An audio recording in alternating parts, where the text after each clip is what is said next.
নমস্কাৰ মুখ্যমন্ত্ৰী ডাঙৰীয়া, মই ৰঞ্জন চৌধুৰী কৈছোঁ। 19 তাৰিখে জুবিনৰ খবৰটো পোৱাৰ পিছত সেইদিনাখন সঁচা কথা ক'বলৈ ক'লে সেইদিনাখন মই মোৰ খোলা মনত যোনটো মাইণ্ডত আহিছে আগে পিছে মই যি জানো সেইটোৰ ওপৰত বেছ কৰিয়ে মই ইউটিউবত মই কথা বতৰাবিলাক পাতিছোঁ। ৰাইজে ভাল পাইছে।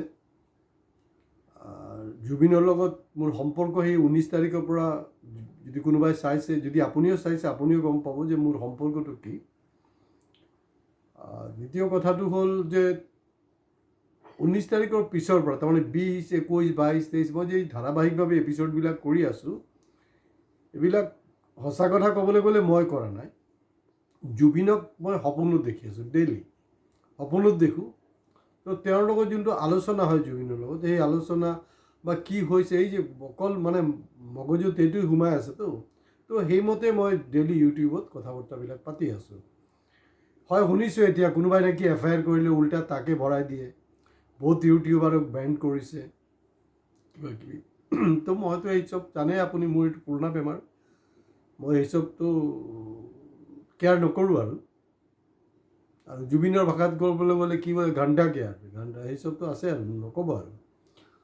তো মূল কথাটো হ'ল যে সেইটো গোটেই অসমৰ ৰাইজক মই এটা আহ্বান জনাইছোঁ। আপোনালোকে নিশ্চয় জানে যে কালিলৈ কিন্তু হেৰি আছে যোৰহাটত এই ষ্টেডিয়ামত আপোনাৰ জুবিনৰ কামটো তাতেই হেৰি কৰাৰ কাৰণে এটা আয়োজন কৰিছে। এতিয়া কিছু প্ৰশ্ন মোৰ মাইণ্ডলৈ আহিছে। মোৰ যোৱাকালিও যোনটো জুবিনৰ লগত সপোনত যোনটো ইণ্টাৰেকশ্যনটোৱে মই আপোনালোকক ক'ব বিচাৰিছোঁ। আপোনালোকে চাব, এটা গান খুব বাজি আছে যে মায়া ও মায়া, সেইটোতো আছেই। লগতে মায়া ও মায়া বুলি কওঁতে মোৰ মনত পৰিল এটা কথা। মোৰ এজন বন্ধু আছে, জুবিন জীয়াই থাকোঁতেও তাৰ মোবাইলৰ ৰিংটন এইটোৱে আছিলে আৰু মৃত্যুৰ পিছতো একেটাই ৰিংটন হৈ আছে।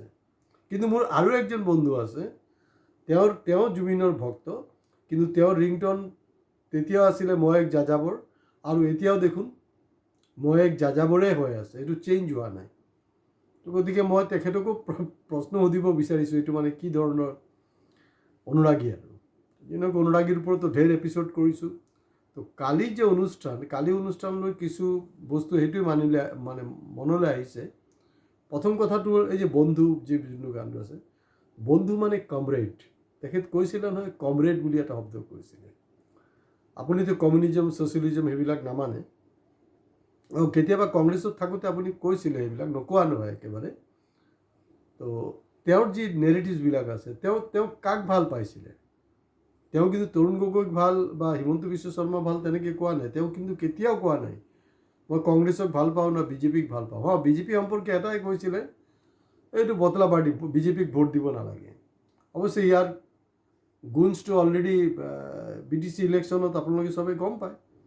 তো কালি যোৰহাটত এই অনুষ্ঠান আছে, তো 2000 ভকত তাত উপস্থিত থাকিব, আৰু গোটেই অনুষ্ঠানটো চৰকাৰৰ পৃষ্ঠপোষকতাত হৈ আছে। আৰু জুবিনে কৈছিলে যে মই ভগৱান নামানো, তেওঁ নাস্তিক। কিন্তু তাৰ পিছত আমি কি কৰোঁ, কাৰোবাৰ মৃত্যুৰ পিছত তেওঁ বিচৰা মতে আমি কামখিনিয়ে কৰি থাকোঁ। কাৰণ মোৰ দেউতা যেতিয়া ঢুকাইছিলে, মোৰ দেউতা ঢুকোৱাৰ পিছত কিন্তু দেউতাৰো একেই ধৰণৰ চিন্তাধাৰণা আছিলে। আৰু তেখেতৰ যে আমি সকামটো কৰিছিলোঁ, ইয়াৰ আগলৈকে আমাৰ পজিশ্যনটো আছিল, আমি কাপোৰ চাপোৰ চেঞ্জ কৰা নাই, যেনেকৈ ডেইলি পিন্ধিছোঁ এনেকৈ পিন্ধিছোঁ। আৰু প্ৰেছাৰ কুকাৰত বইল ভাত খাইছিলোঁ। এই যে আপোনাৰ কিবা মাটিৰ বৰ্তনত বনাই খাব লাগিব, এইবিলাক আমাৰ ছিষ্টেম নাছিলে। আমি কোনো ৰিলেটিভছক, আমি ওচৰ পাজৰ একজন মানুহকো দেউতাৰ ইচ্ছামতে আমি কিন্তু দেউতাৰ সকামলৈ মতা নাই। আমি বঢ়িয়া খানা বনাইছোঁ, বঢ়িয়া খানা বনাই এইটো দুখীয়াক কিন্তু আমি খুৱাইছিলোঁ। আৰু দুখীয়াক খুৱাওঁতে মই যেতিয়া ডিষ্ট্ৰিবিউট কৰি আছোঁ, মই তেতিয়াও দেখিছোঁ যে তেওঁলোকৰ চকুতে মই গম পাই আছোঁ যে যদি আত্মা বুলি কিবা এটা আছে, সেই আত্মাই শান্তি পাই আছে। তো কালি যে চৰকাৰৰ পৃষ্ঠপোষকতাত এই কাৰবাৰটো হৈ আছে, এই বস্তুটো কিন্তু যিবিলাক হেৰিৰ অনুৰাগী, জুবিনৰ প্ৰকৃত অনুৰাগী, আপুনিতো চবফালে ভণ্ড অনুৰাগী বিচাৰি পাই আছে, কিন্তু প্ৰকৃত অনুৰাগী কিন্তু সেইটো লোকে আপত্তি কৰিছে। কাৰণ যোৰহাটবাসীয়ে কি বিচাৰিছিলে যোৰহাটবাসীয়ে বিচাৰিছিলে একেবাৰে সৰু বস্তু। প্ৰতিজন যোৰহাটবাসী কোৱা নাই যে মোক মাৰ্চিডিজ কাৰ লাগে। যোৰহাটবাসীয়ে বিচাৰিছিলে যে জুবিনৰ শেষ কাজ যোৰহাটতে হ'ব লাগিব। আৰু সেইটোকতো হেৰি কৰা হ'ল যে এইটো পৰিয়ালৰ মতে, পৰিয়ালটো নাই, পৰিয়ালো আপোনাৰ নিয়ন্ত্ৰণত নাই। আৰু 11 দিনীয়া যোনটো কাম, 11 দিনীয় কামটো হ'লগৈ এইটো খুব বেছি ৰাজহুৱা হোৱাৰ কথা নহয়। নিয়মটো হ'লগৈ একতো জুবিনৰ আদৰ্শৰ বিৰুদ্ধে, 2 নম্বৰ হ'ল যে ইমান আয়োজনৰ সদায় জুবিন ঘোৰ বিৰোধী আছিলে। আৰু এই ভকত সম্পৰ্কে বা ধৰ্ম সম্পৰ্কে তেওঁৰ কি ইণ্টাৰপ্ৰিটেশ্যন আছিলে, জুবিনৰ ভণ্ড অনুৰাগীবিলাকে কি ধৰণে ভাবিছে, কি চিন্তা কৰিছে মই নাজানো, কিন্তু প্ৰকৃত যি অনুৰাগী তেওঁলোকে কিন্তু জানে।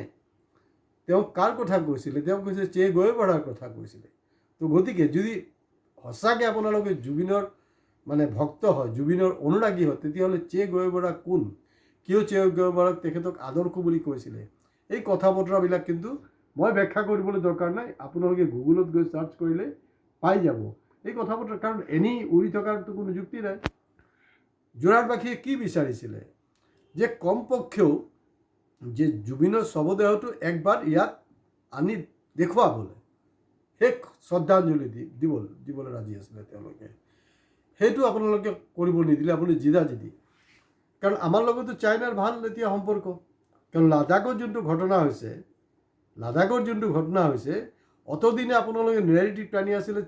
লাডাখৰ যে মানে এনভাইৰনমেণ্টেলিজনৰ যিজন ফাইট কৰি আছে, সেই তেওঁৰ লগত চাইনাৰ কানেকশ্যন বিচাৰি আছে।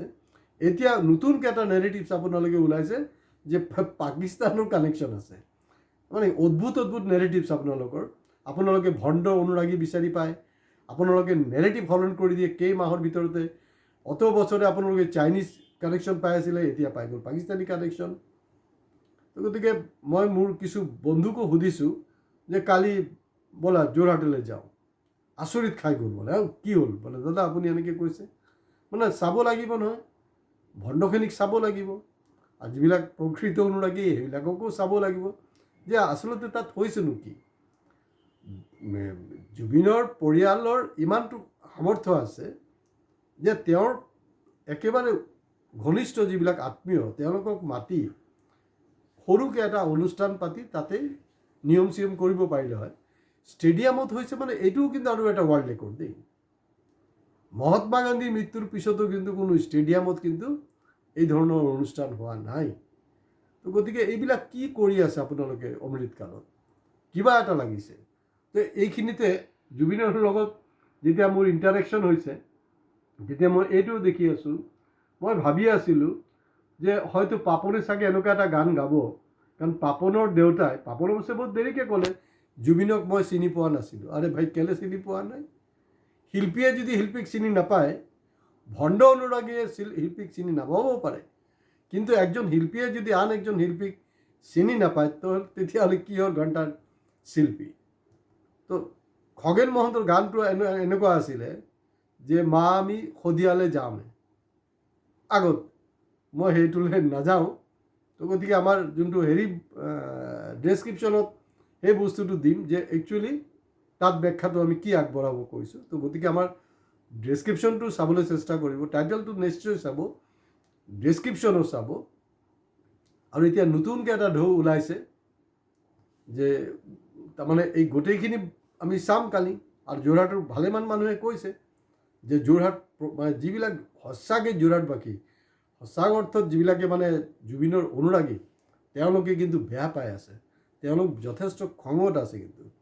আৰু এই জুইটো কোনো দেখা নাই, এইটো সময়ত উদ্ভৱ হ'ব এই বস্তুটো। তো পাপনো তেনেকৈ গান এটা গাব পাৰিলে হয় যে মা আমি যোৰহাটলৈ যাওঁমে, জুবিনদাৰ সকাম খামে, অনুৰাগী ভণ্ড অনুৰাগীয়ে গামে জাষ্টিছ ফৰ জুবিন।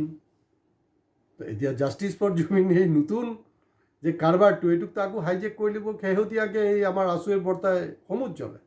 ইমান দিন কিন্তু খবৰ নাই, বহুত পলমকৈ তেওঁলোকে ৰিয়েক্ট কৰি আছে। গতিকে আছুৰ চক্কৰত নাযাব, কাৰণ আছুৰ চক্কৰত যেতিয়াই অসমবাসী গৈছে তেতিয়া অসম বৰবাদ হৈছে। গতিকে যি প্ৰকৃত অনুৰাগী প্ৰকৃত অনুৰাগীৰ কিন্তু সংখ্যাটো কম নহয়, প্ৰকৃত অনুৰাগী হেৰি কৰক। আৰু আমাৰ যোনটো এছেছমেণ্ট, জুবিনৰ এই ঘটনাক্ৰমত গুৱাহাটীত এইটো এটা ৱৰ্ল্ড ৰেকৰ্ড বুলি ক'ব পাৰে। তাত কোৱা হৈছে যে 10 লাখতকৈ অধিক মানুহ গোট খাইছিলে। আৰু যদি অসমৰ গোটেই মানে চহৰবিলাকৰ আমি হিচাপ লওঁ, এইটো নাইকৈ এইটো 15 পৰা 20 লাখ মানুহ কিন্তু গোটেই অসমত ওলাইছিলে। যদি অভাৰঅল এটা হিচাপ লোৱা যায়, 10টো আপোনাৰ গুৱাহাটীত, বাকী 5-10 আপোনাৰ গোটেই অসমৰ পৰা ওলাইছিলে। তো আপুনি একদম নিশ্চিন্ত থাকক মুখ্যমন্ত্ৰী ডাঙৰীয়া, কাৰণ যিবিলাক তাতে হয়তো চাগে মানে ভণ্ড অনুৰাগী বেছি আছিলে। কাৰণ মইতো এটা হিচাপ কেলকুলেশ্যন লগাইছোঁ যে যদি সঁচাকৈ তেওঁলোকে অনুৰাগী হোৱা হ'লে, কাৰণ 19 তাৰিখৰ পৰা একমাত্ৰ ময়ে জাষ্টিছ নোপোৱালৈকে ধাৰাবাহিকভাৱে কৰি আছোঁ আৰু কোনো কাকো কেয়াৰ নকৰাকৈ কৰি আছোঁ। আপুনি মোক এৰেষ্ট কৰক, গুলিয়াই দিয়ক, যি খুচি কৰক, মোৰ কোনো পৰৱা নাই। জুবিন যেনেকৈ বিন্দাছ কৈছিলে, মই কিন্তু 19 তাৰিখৰ পৰা বিন্দাছ কৈ আছোঁ। হয়, আজি ৰাতিও যোনটো মই জুবিনৰ লগত সপোন হ'ব, সপোনত যি আমাৰ ইণ্টাৰেকশ্যন হ'ব, সেইটো কালি চেষ্টা কৰিম সেই এপিছডখনকো আপোনালোকক মানে উপস্থাপন কৰিবলৈ। আৰু ভণ্ডৰ সংখ্যাটো যেন এনেকুৱা লাগিছে, তাৰমানে প্ৰায় 15 পৰা 20 লাখ গোটেই অসমত ওলাইছে। তো নিয়মত যদি সঁচা সেইবিলাক মানে অনুৰাগী হোৱা হ'লে 19ৰ পৰা আজি 30 তাৰিখ পালেহি, তেতিয়াহ'লেতো মোৰ কমচে কম নাইকৈ 10 পৰা 15 লাখ ছাবস্ক্ৰাইবাৰ হৈ গ'লে হয়। তো গতিকে তেওঁলোক সেইটোলৈ সন্দেহ আছে। গতিকে কালি যোৰহাটত কি হয় সেইটো যোৰহাটে গম পাব, আপোনালোকেও গম পাব। কিন্তু আমাৰ জুবিনৰ জাষ্টিছ নোপোৱালৈকে এই ধাৰাবাহিক এপিছড কিন্তু আমাৰ চলি থাকিব। গতিকে প্লিজ আপোনালোকে ছাবস্ক্ৰাইব কৰিব। জুবিনক সঁচাকৈ যদি ভাল পায়, জাষ্টিছ বিচাৰে, আমি কণ্টিনিউ কৰিম। হয়, আৰু ছাবস্ক্ৰাইব কৰিবলৈ প্লিজ নাপাহৰিব। নমস্কাৰ।